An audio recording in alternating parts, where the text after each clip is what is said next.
So, what if the absolute worst reaction you can get from a teenager today? I mean, the aggressive eye rolling, the heavy silence, those defensive jokes. Oh yeah, the classics. Right.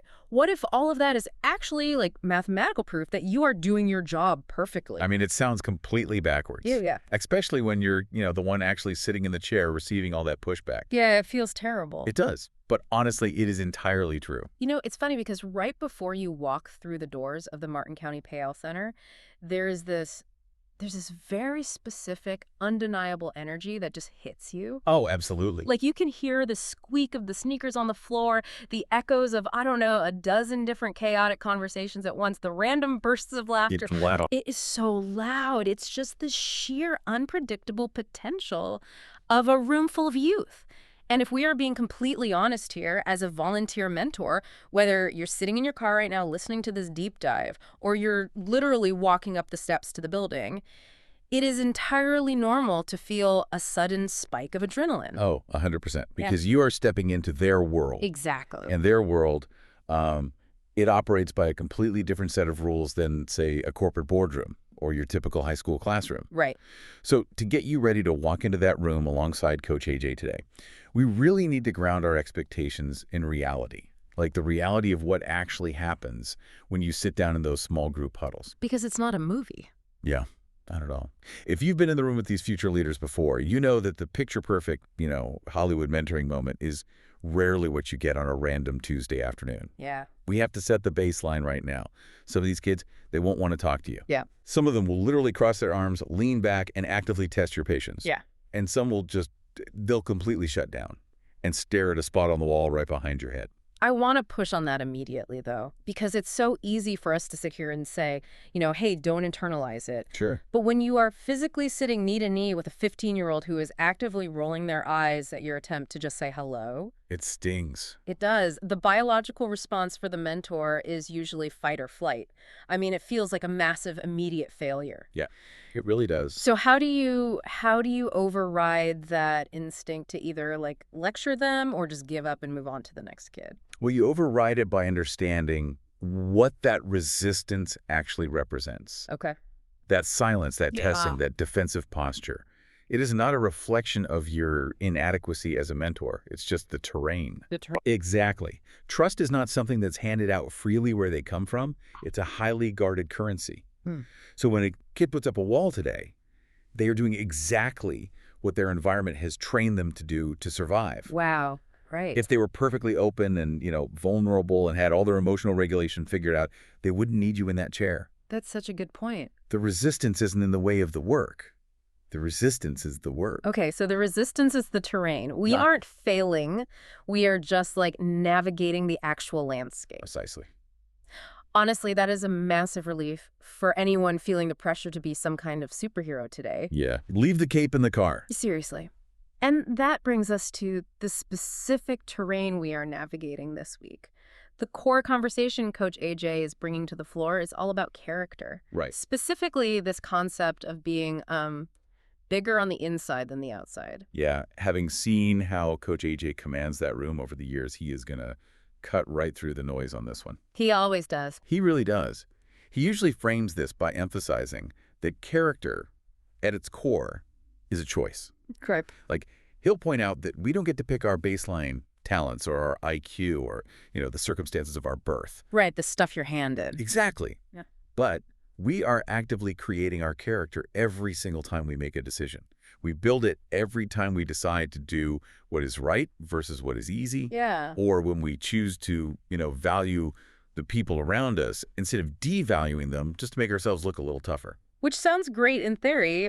Yeah. I mean, I love that. But the minute Coach AJ starts talking about doing what you ought to do instead of what you want to do. Oh, the temperature in that room is going to change fast. Because if I'm a kid who feels like I have to project this incredibly tough exterior just to like walk home safely after school, Yeah. being told to focus on my inner character feels like a liability. It feels incredibly dangerous to them. Yeah. So the pushback you are going to see in your huddles today is deeply rooted in survival. What does that pushback actually look like? You'll hear variations of, man, you don't understand my neighborhood. Yeah. Or if I act soft, I get walked on. Right. You don't get my life. Exactly. They feel entirely defined by their reputation.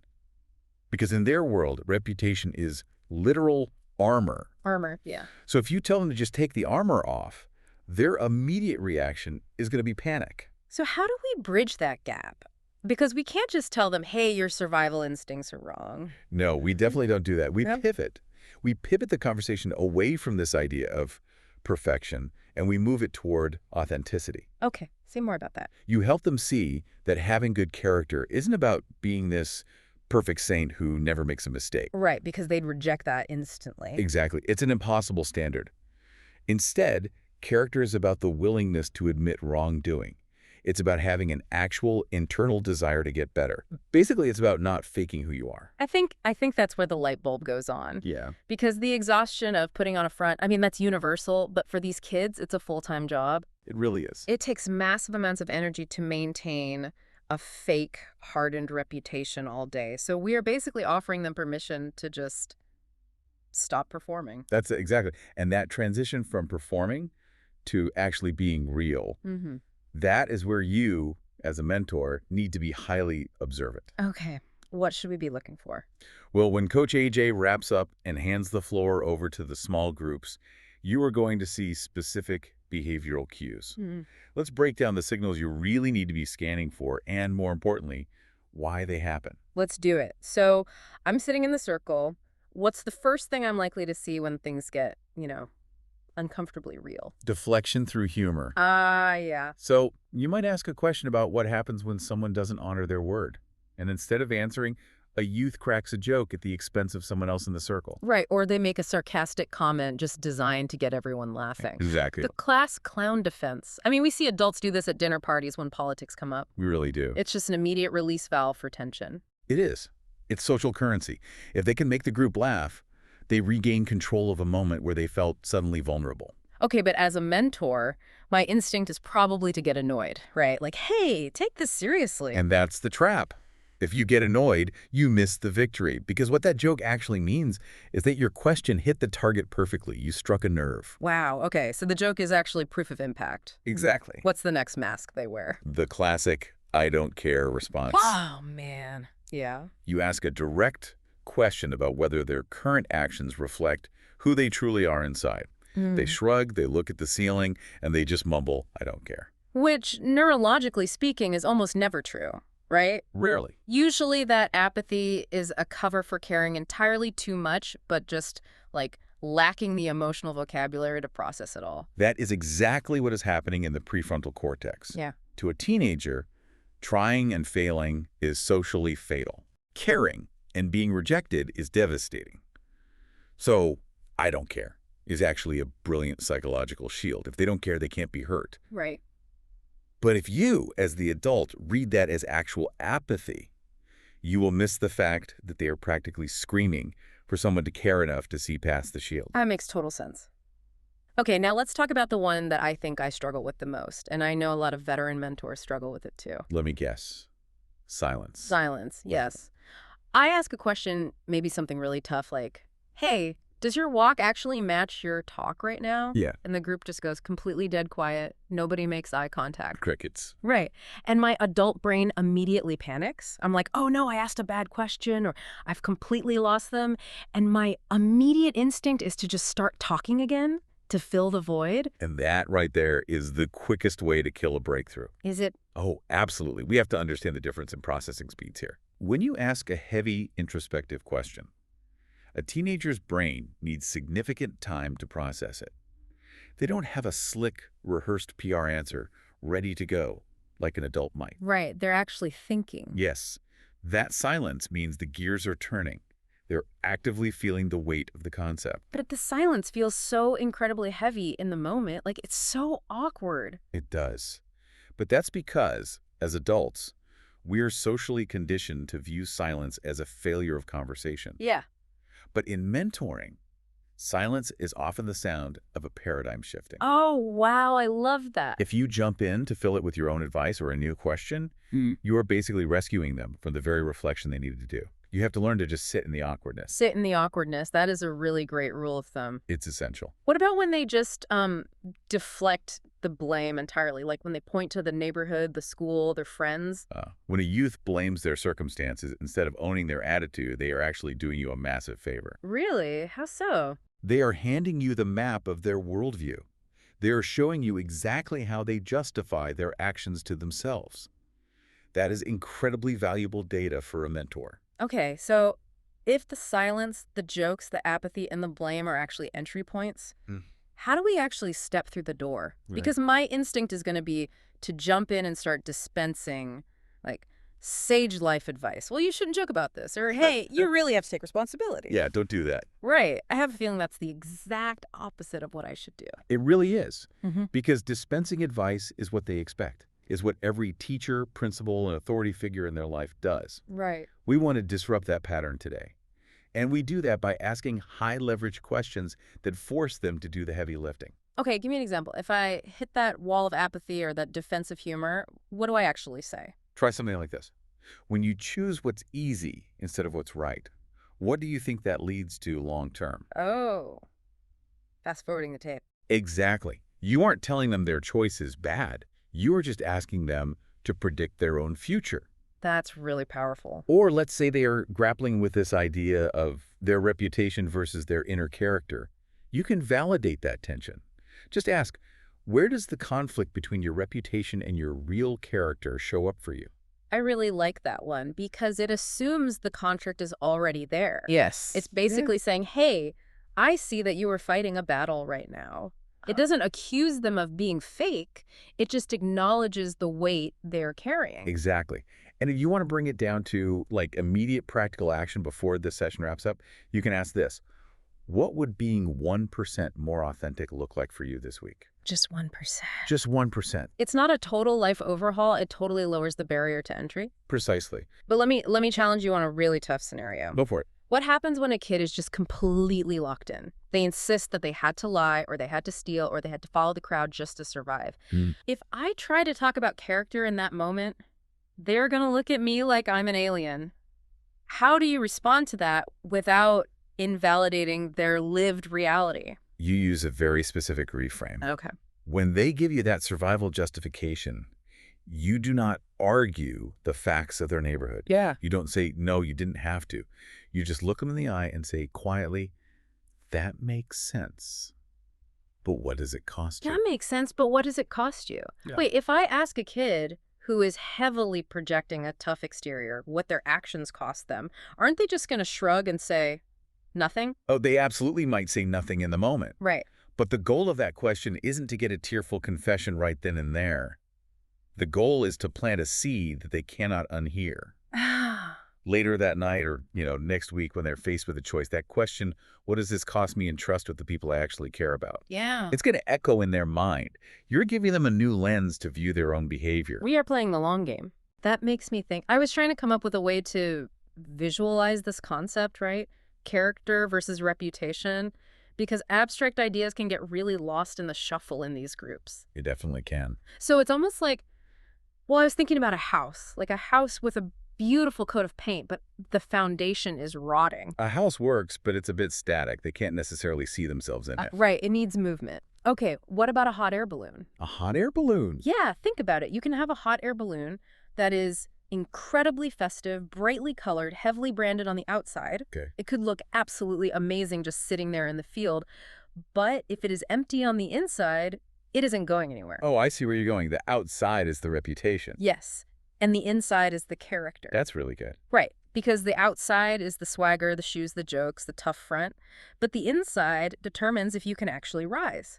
If there is no substance, no heat, no integrity filling up the inside, you are permanently grounded, no matter how good you look to everyone walking by. That is actually a brilliant visual to bring into the huddle today. Yeah. Yeah, you could literally ask them, are you putting all your energy into painting the outside of the balloon, or are you actually filling up the inside so you can get off the ground?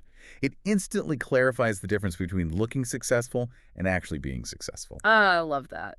Okay, so we have these tools. We have the fast forward question, the 1% question, the cost reframe, and now the balloon analogy. You're armed and ready.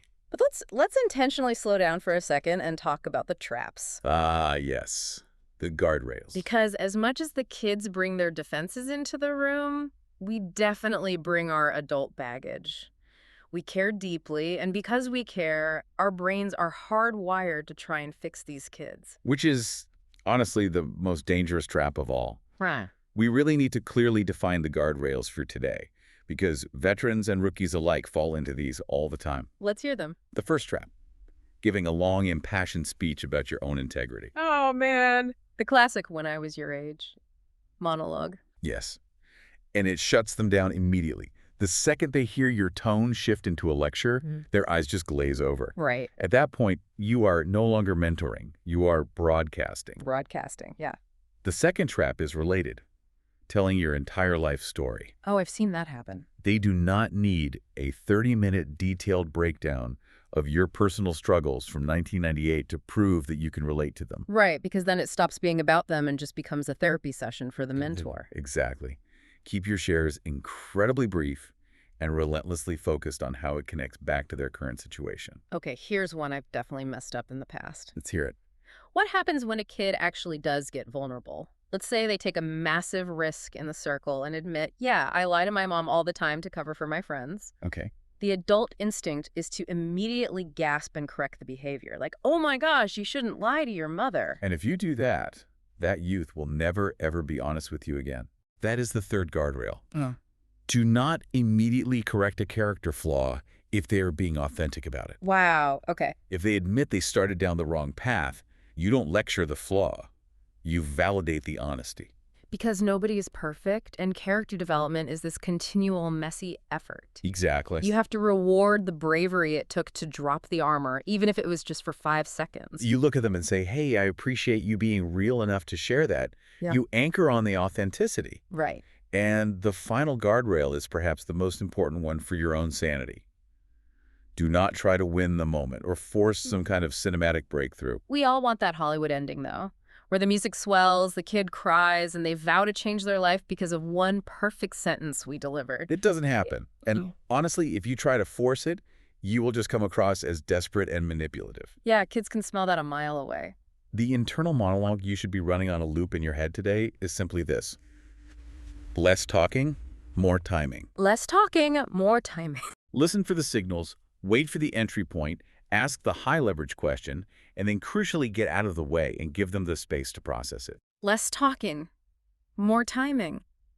I think that is the perfect pivot to wrap up this prep session, because I really want to take the pressure completely off the shoulders of everyone listening right now. Please do. It is so easy to walk into the Pale Center thinking you have to be a savior. You think you need to have the perfect answer to gang violence and poverty and teenage apathy.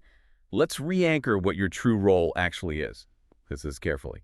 You are not here to impress anyone. No. You are not here to give speeches. Yeah. And you are most certainly not here to fix every kid or change the entire room today. If you carry that burden in with you, they will feel the anxiety and the agenda radiating off of you. Oh, and they will close rank instantly. And the job is actually incredibly simple when you strip away the savior complex. You are just here to connect. Yeah. You are here to listen. You are here to ask simple questions. Your ultimate goal is just to create one small shift. That is the only metric for success that matters today.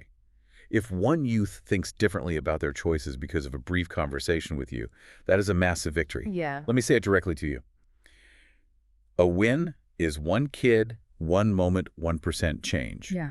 You don't need to revolutionize their entire worldview by 5 p.m. Right. You just need to plant a seed that makes them pause the next time they have to choose between what is right and what is easy. One kid, one moment, 1% change. That is incredibly freeing. It means you can just go in there and be a human being. Exactly.